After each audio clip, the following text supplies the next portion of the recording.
নির্বাচন কমিশন যেসব সিদ্ধান্ত নেয় তার কোনো নীতিমালা নেই বলে মন্তব্য করেছেন জাতীয় নাগরিক পার্টি এনসিপির দক্ষিণাঞ্চলের মুখ্য সংগঠক হাসনাত আব্দুল্লাহ। সকালে পিরোজপুরে এনসিপির সমন্বয় সভায় তিনি কথা বলেন। নির্বাচন কমিশন সাংবিধানিক প্রতিষ্ঠান, তাই তাদেরকে একটি নীতিমালার ভিত্তিতেই চলতে হবে বলেও মন্তব্য হাসনাত আব্দুল্লাহর। সভায় দলের বরিশাল বিভাগের সাংগঠনিক সম্পাদক মুজাহিদুল ইসলাম শাহীন ও বরিশাল জেলার প্রধান সমন্বয়কারী আবু সাইদ মুসা সহ অন্যান্যরা উপস্থিত ছিলেন। কোন নীতিমালার মধ্যে দিয়ে শাপলা অন্তর্ভুক্ত করা হয় নাই তারা কিন্তু স্পষ্ট করে নাই। আবার কোন নীতিমালার মধ্য দিয়ে বেগুনকে অন্তর্ভুক্ত করা হয়েছে তারা সেটাও স্পষ্ট করে নাই।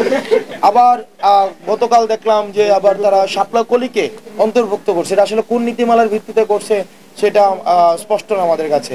সেজন্য আমরা বারবার আসলে যেটির ফোকাস করছি সেটি হচ্ছে নির্বাচন কমিশন এভাবে আসলে উইমজেগিলি চলতে পারে না, তার একটা নীতিমালা থাকতে হবে। এটি জনগণের প্রতিষ্ঠান, সাংবিধানিক প্রতিষ্ঠান, সাংবিধানিক প্রতিষ্ঠান নীতিমালার ভিত্তিতেই কিন্তু চলতে